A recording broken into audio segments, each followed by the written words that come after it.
अस्सलाम वालेकुम to all of you. Hope so कि आप सभी खैरियत से होंगे।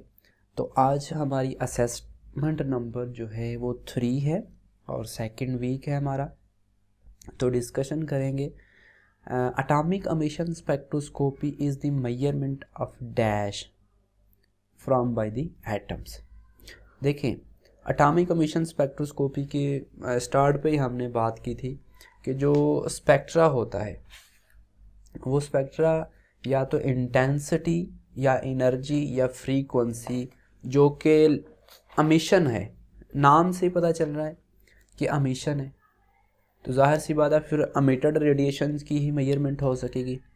और जो रेडिएशन निकल रही होती है ना, फिर उसकी या तो हम फ्रीक्वेंसी चेक कर लेते हैं या इंटेंसिटी चेक कर लेते हैं या एनर्जी चेक कर लेते हैं या वेवलेंथ चेक कर लेते हैं। तो उसमें से कुछ भी उसका चेक किया जा सकता है फॉर आवर एनालिसिस। तो intensity of the emitted light, यानी एमिशन है तो एमिटेड लाइट के ऊपर हम फोकस करेंगे। और जब अब्जॉर्प्शन स्पेक्ट्रोस्कोपी होती है तो फिर हम अब्जॉर्ब लाइट के ऊपर फोकस करते हैं। Ionization interference can be eliminated by the addition of. देखें, हमने इंटरफेरेंसेस की बात की थी वीडियो के अंदर भी अपनी। तो इंटरफेरेंसेस डिफरेंट टाइप्स की होती हैं, जिसमें स्पेक्ट्रल इंटरफेरेंसेस होती हैं, केमिकल इंटरफेरेंसेस होती हैं। उसके बाद हमने ये भी बात की थी जो केमिकल इंटरफेरेंसेस होती हैं ना, उसी को हम आयोनाइजेशन इंटरफेरेंसेस का नाम भी देते हैं। ठीक है, ये जो आयोनाइजेशन इंटरफेरेंसेस है इसी को हम केमिकल इंटरफेरेंसेस का भी नाम देते हैं। तो हमने इसके ऊपर जब बात कर रहे थे तो बात की थी कि केमिकल जो इंटरफेरेंसेस है वो वजूद में आती है due to the formation of stable compounds at ground state. तो जब हम किसी अनदर साल्ट का इस्तेमाल करते हैं, लाइक सीजियम साल्ट का जब इस्तेमाल कर लेते हैं, तो उस वक्त क्या होता है, फिर वहाँ पे एक स्टेबल कंपाउंड नहीं बन पाता। ठीक है, और इजीली फिर डिसोसिएशन भी हो सकती है। तो फिर इस किस्म की जो इंटरफेरेंसेस होती है उसको दूर करने के लिए हम सीजियम साल्ट का इस्तेमाल करते हैं ताकि बचा जा सके कि कोई स्टेबल कंपाउंड ना बन सके। ठीक हो गया।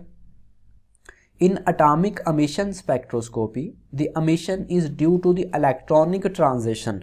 ये भी हमने बात की थी कि ग्राउंड स्टेट से पे इलेक्ट्रॉन होता है तो वो मूव करता है एक्साइटेड स्टेट में, तो वहाँ से वो फिर अगेन नीचे की तरफ आता है। ठीक है, तो सिंगलेट एक्साइटेड स्टेट से जाएगा और सिंगलेट ग्राउंड स्टेट में वापस आ जाएगा। जब ट्रिपलेट वगैरह की बात हो रही होगी ना, सिंगलेट और ट्रिपलेट की बात हो रही होगी, तो फिर हम फास्फोरेसेंस की तरफ चले जाते हैं। ठीक है, या फ्लोरेसेंस की तरफ, ये और टर्मिनोलॉजी है, वो हम फ्लोरेसेंस और फास्फोरेसेंस के अंदर इसको फर्दर डिस्कस करेंगे। तो उसके बाद हमारे पास है curie. Curie is the unit of radioactivity. तो ये किसके इक्वल होता है? देखिए, हमने 3 किस्म के यूनिट रेडियो एक्टिविटी के पढ़े थे। एक होता है बैकरल, BQ से इसको रिप्रेजेंट कर लेते हैं।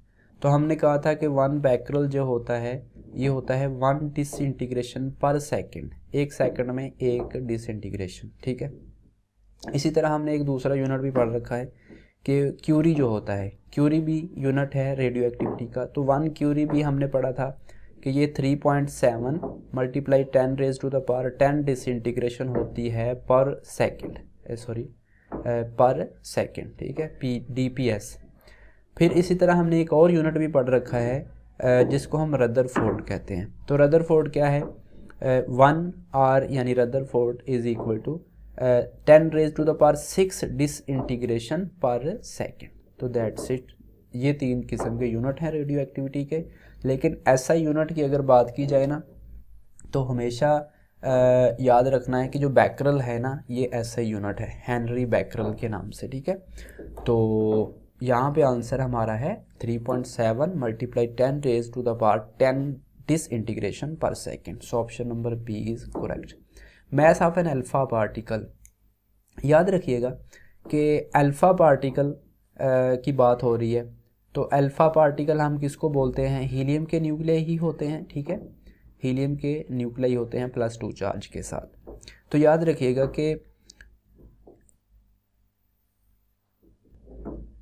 कि जो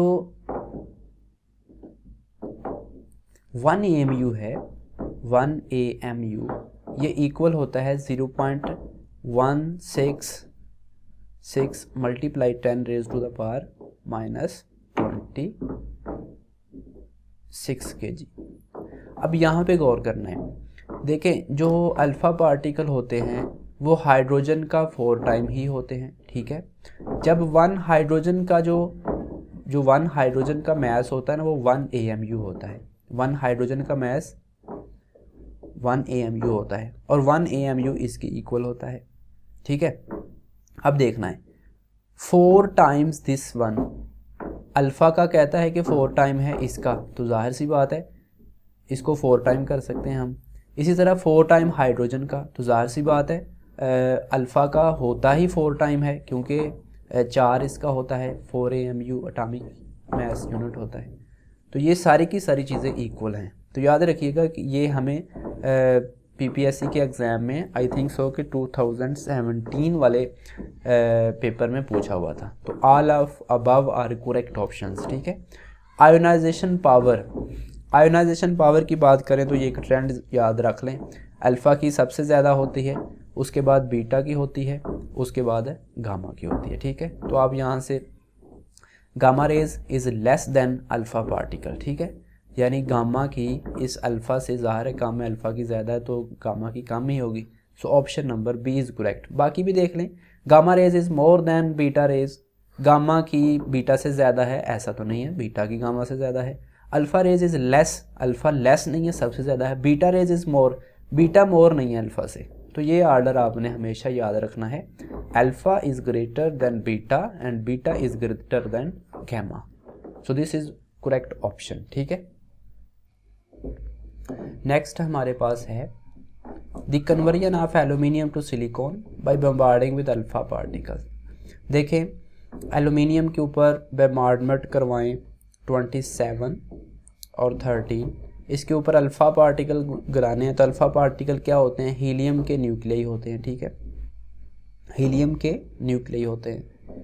जब इसकी बम्बार्डमेंट करवाते हैं तो ये कन्वर्ट होता है फास्फोरस, यानी फास्फोरस में चला जाता है। तो फास्फोरस 30 में जाता है और नीचे 15, क्योंकि इसमें से निकल रहा है हमारे पास न्यूट्रॉन निकलता है, न्यूट्रॉन निकलता है, ठीक है।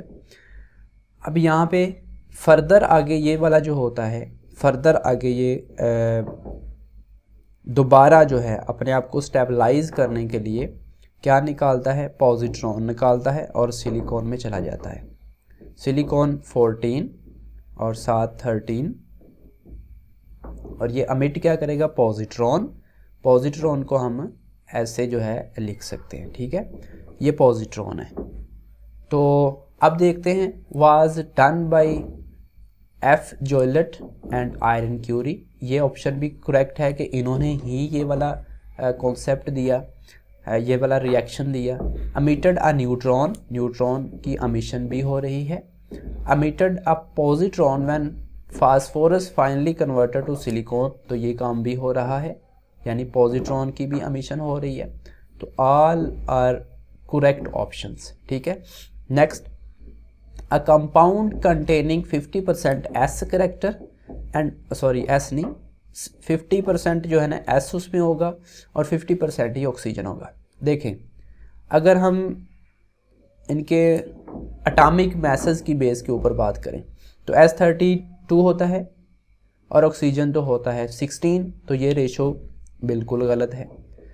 S32 और ऑक्सीजन दो मिलाकर 32 हो जाती हैं, तो 50% इनका कंट्रीब्यूशन होगा इस वाले कंपाउंड में। So option number B is correct. Next हमारे पास है, in atomic absorption spectroscopy the most strongly absorb light is called. देखिए रेजोनेंस लाइन की हमने बात की थी कि वो पॉइंट होता है जहाँ पे मैक्सिमम वेवलेंथ जो है ना अब्जॉर्प्शन शो करता है, तो रेजोनेंस लाइन की डायरेक्टली हमने बात की थी। According to VSEPR theory the structure of SO3 and carbonate ion, ठीक है। देखिए SO3 की बात अगर हम करते हैं तो इसमें तो परफेक्टली 3 ऑक्सीजन साथ लगी हुई हैं और 120 का इसमें एंगल होता है, तो ये ट्राइगोनल प्लेनर होता है।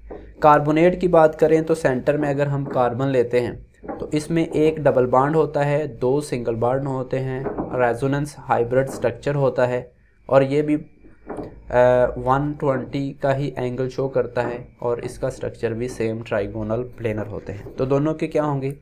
ट्राइगोनल प्लेनर स्ट्रक्चर होंगे। अकॉर्डिंग टू वेस्पर थ्योरी, इसके अकॉर्डिंग एक सिंपल सा रिलेशन है कि सबसे ज़्यादा जो रिपल्शन होता है वो किस किस के दरमियान में होता है? लोन पेयर और लोन पेयर सबसे ज़्यादा रिपल्शन लगाते हैं, ठीक है।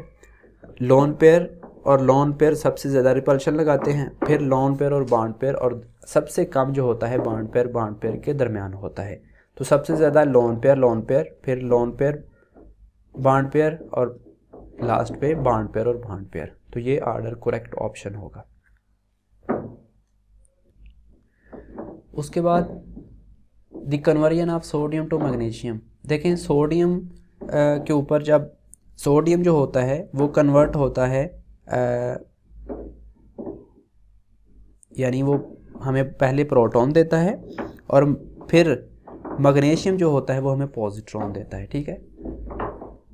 सोडियम हमें क्या देता है? प्रोटॉन, और ये हमें पॉजिट्रॉन देता है। तो इसका मतलब हुआ कि प्रोटॉन और पॉजिट्रॉन कलेक्टिवली हमें देंगे, ठीक है। और ये जो रिएक्शन होता है बेसिकली जब हम ड्यूट्रियम की बम्बार्डमेंट करवाते हैं तो तब ये वाला प्रोसेस होता है, ठीक है। जब हम ड्यूट्रियम की बम्बार्डमेंट करवाते हैं सोडियम के ऊपर तो हमें क्या मिलता है? सोडियम 24 मिलेगा, साथ एक प्रोटॉन बाहर निकलेगा। और फिर जब हम मैग्नीशियम जो होता है वो स्टेबलाइज होता है और हमें क्या देता है? पॉजिट्रॉन रिजल्ट के तौर पर देता है। नेक्स्ट अगर बात करते हैं हम 13 की, the bond angle of S4 and PCl5, ठीक है, PCl5 एंड SF4। देखें अगर हम PCl5 की बात करते हैं तो फास्फोरस जो है ये 5वें ग्रुप का मेंबर है, 5 क्लोरीन लगी हुई हैं, 5 इसका हमारे पास स्टेरिक फैक्टर आता है। तो सिंपली हम कह सकते हैं कि ये ट्राइगोनल बाई पैरामिडल है, ट्राइगोनल बाई पैरामिडल, ठीक है, स्पेलिंग चेक के लिए। और इसमें क्या होता है कि जो 3 एंगल होते हैं, 3 एंगल हमारे पास 120 के होते हैं, ठीक है, और 6 एंगल जो होते हैं वो हमारे पास 90 डिग्री के होते हैं। और ये सिमेट्रिक एक मॉलिक्यूल होता है। और जब हम बात करते हैं SF4 की जो 6 से बिलोंग करता है, ठीक है, तो इसके पास तो एक लोन पेयर भी मौजूद होगा, S के ऊपर एक लोन पेयर होगा।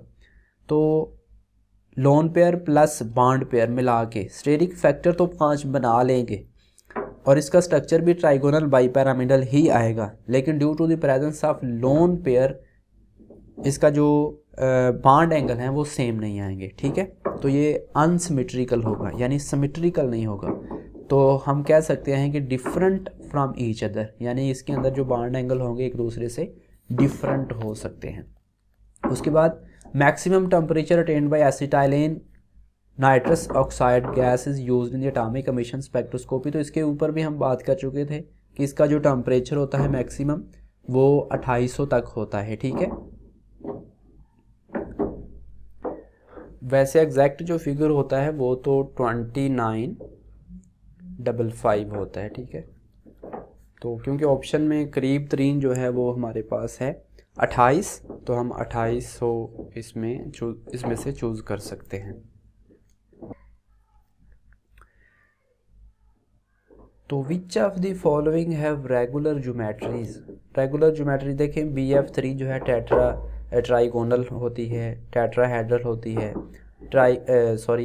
स्क्वायर बाई पैरामिडल होती है, ठीक है। तो सारे की रेगुलर ज्योमेट्रीज हैं। Neutrino is produce during, neutrino कब प्रोड्यूस होता है? तो न्यूट्रिनो जब न्यूट्रॉन की कन्वर्जन होती है प्रोटॉन में तो एक न्यूट्रिनो बनता है। In atomic absorption spectroscopy radiation source, यानी सोर्स हमने बात की थी कि हेलो कैथोड लैंप इस्तेमाल करते हैं, ठीक है। इसमें स्पटरिंग का फिनोमिना होता है, इसके ऊपर भी हमने बात की थी। फिर हमने इसके कैथोड और एनोड की भी बात की थी, ठीक है। कैथोड की हमने बात की थी कि उस एलिमेंट ऑफ इंटरेस्ट का बना होता है जिसका हम एनालिसिस कर रहे होते हैं, और ये तो टंगस्टन का सिंपली बना होता है सब, ठीक है। तो हैलो कैथोड लैम्प के अंदर एक तो हम इसको एटॉमिक अब्जॉर्प्शन स्पेक्ट्रोस्कोपी में इस्तेमाल करते हैं, सेकंड इसके अंदर कैथोड और एनोड होते हैं। कैथोड जो होता है हमारा एलिमेंट ऑफ इंटरेस्ट का बना होता है और ये टंगस्टन का बना होता है। नेक्स्ट हमारे पास है ऑक्सीजन और नाइट्रोजन प्रेजेंट हैं इस रेशो में, तो the ratio of number of molecules find out करने। नंबर ऑफ मॉलिक्यूल्स की अगर हम बात करते हैं, नंबर ऑफ मॉलिक्यूल्स, तो किसी भी चीज़ के number of molecule find out करने हो तो क्या होता है, given mass over molar mass multiply Na यानी एवोगैड्रो नंबर, ठीक है। हमारे पास अगर ऑक्सीजन के हम फाइंड आउट करना चाह रहे हैं, number of molecule of oxygen, ठीक है, मैं डायरेक्टली लिख रहा हूँ, तो क्या होगा, ऑक्सीजन की उसने रेशो दी है कि ये 1 है given mass, molar mass oxygen का 32 होता है, तो ये 7 Na। इसी तरह अगर हम इसको हम ऐसे लिख सकते हैं Na/32। इसी तरह हम नाइट्रोजन की निकाल लेते हैं। नाइट्रोजन की रेशो उसने दी है कि वो 4 है, और नाइट्रोजन का वेट होता है 28 मल्टीप्लाई Na, और इसको अगर हम देख लेते हैं तो ये बन जाएगा हमारे पास 4Na/28।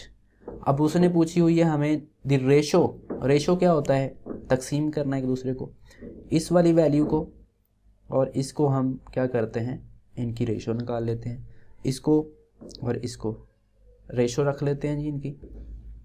तो जब हम इनको रेशो में लेके आएंगे, रेशो लिखेंगे इनकी, तो क्या हमारे पास आ जाएगा, simply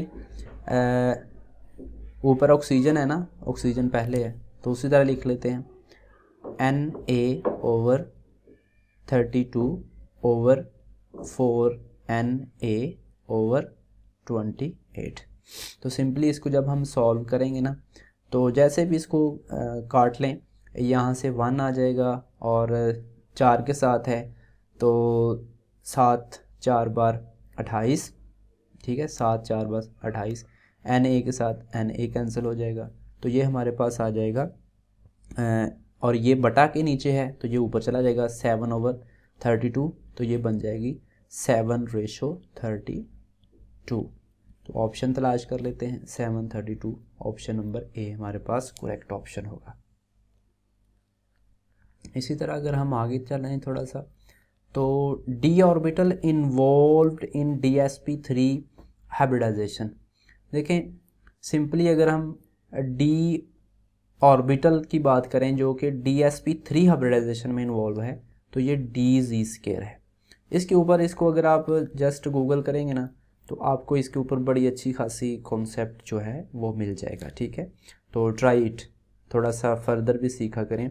the atomicity of 1 molecule of haemoglobin. Haemoglobin you know very well कि हेमोग्लोबिन की एटॉमिसिटी क्या होती है, तो 1000 के करीब इसके अंदर मॉलिक्यूल होते हैं, तो जाहिर सी बात है एटम्स होते हैं, तो ये हमारे पास ऑप्शन हो जाएगा ए।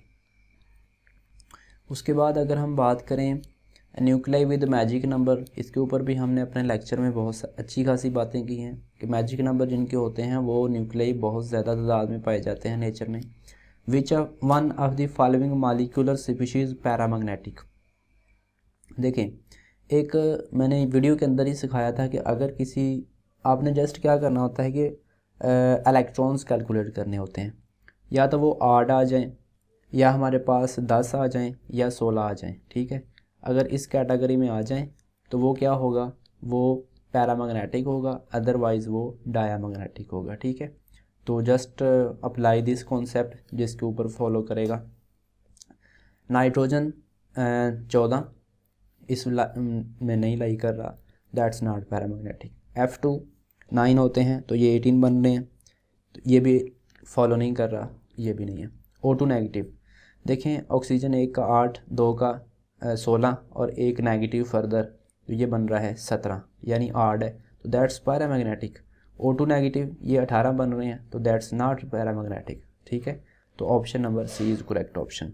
The proper range for radio carbon dating. Carbon dating का भी हमने वीडियो में बात की अच्छी खासी, उसके लिए कॉस्मिक रेज जो है वो रिक्वायर्ड होती हैं, ठीक है।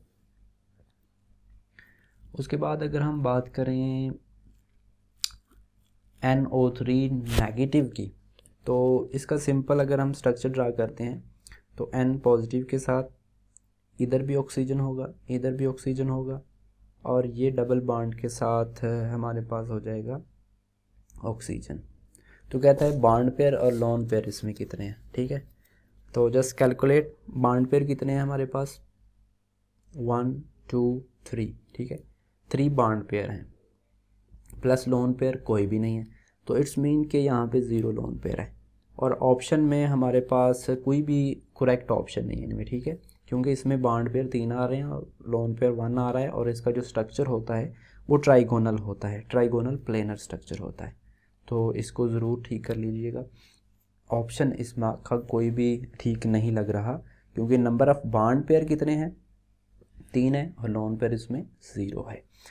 In stoichiometric calculations dash laws must be followed. हमें पता है कि law of conservation of mass and law of definite proportion, gravitation की तो बात ही नहीं ना करनी हमने, तो so these are good option, ठीक है। So this is all about the assessment number 3।